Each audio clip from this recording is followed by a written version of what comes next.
I'm not gonna sit here and take it anymore. Back before the 2016 elections caused the parasitic adulation of Hillary Clinton to shift into a higher gear, NBC News actually reported this. According to internal State Department memos, the agency might have called off or intervened in investigation into possibly illegal and inappropriate behavior within its ranks, allegedly to protect jobs and avoid scandals. This concerns the time that Hillary Clinton was Secretary of State. A State Department memo says the ambassador, quote, routinely ditched his protective security detail in order to solicit sexual favors from both prostitutes and minor children. Fast forward to April 2017, and by all accounts, the Trump administration has waged a silent war due to the lack of any mainstream media coverage of the underbelly of a human trafficking network of pedophiles.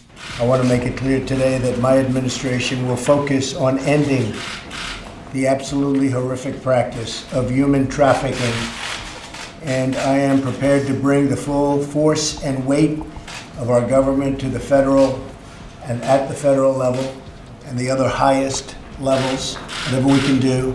Already arresting 1,500 in 3 months, compared to 400 by the Obama administration in all of 2014. Attorney General Jeff Sessions holds no quarter in his efforts to undermine this pervasive horror, regardless of Nancy Pelosi and the deep state efforts to take him down.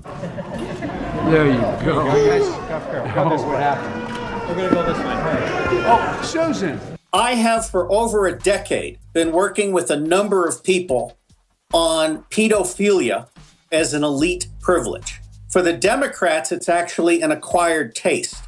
The Republicans and the elite in banking are the ones who have really made this a big league thing. Now, I'm really pleased that Jeff Sessions and James Comey, who appears to have turned around somewhat, they're going after the pedophiles among the elite.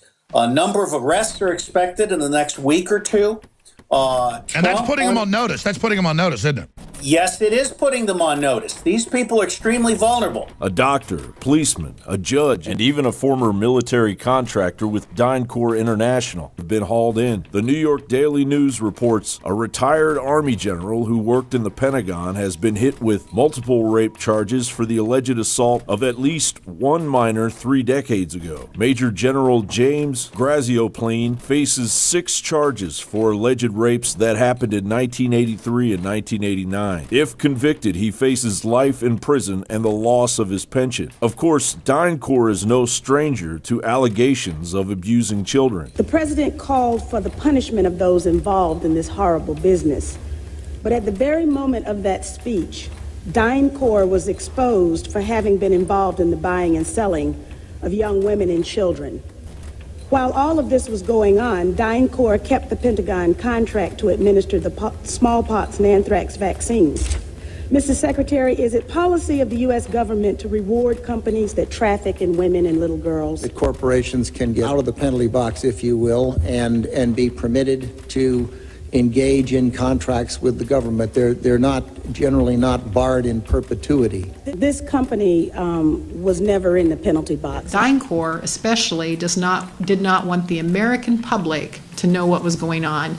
All of the publicity that took place, the majority of the publicity that took place in my case, took place in Europe and overseas, because I had to sue DynCorp in the United Kingdom because my contract was governed under the laws of England.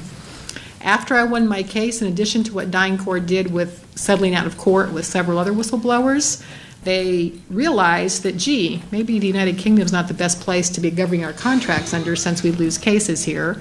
So since that time, they now underwrite their contracts in places like Dubai and Singapore.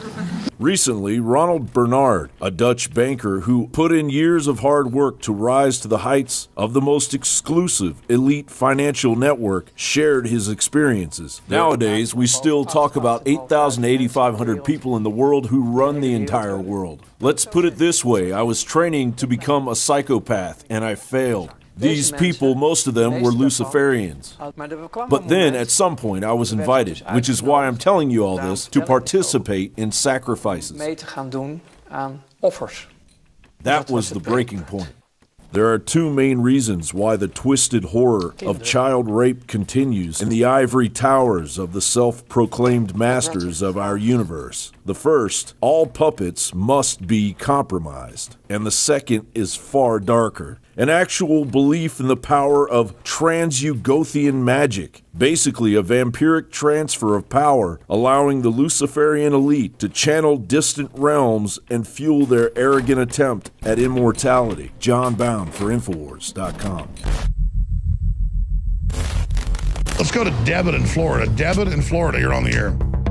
Great. Hey, thank you so much. Listen, I have bought your product, and I gotta say they're amazing. Anyone who's on the fence, buy it, because I've got Caveman, Superman Vitality, Secret 12, Vitamin Infusion. I've got the body armor. Wow, thank you. Wow. You're the type of listener that makes it all possible. Which nutraceutical does you like best? I really like the Vitamin Mineral Fusion, to be honest. That's amazing. Really incredible. I drank it in the morning, and I swear to you, I felt incredible. Like I haven't felt in weeks. My morning was fantastic, and I love you guys. I love the InfoWars crew, and I just want to, I want to take this opportunity to tell anybody out there who's on the fence, just buy it. You will love it. I'm telling you, I've never bought a bad product. What you find in our news is the same thing you find in our products at InfoWarsLife.com. It's a win-win. InfoWarsLife.com.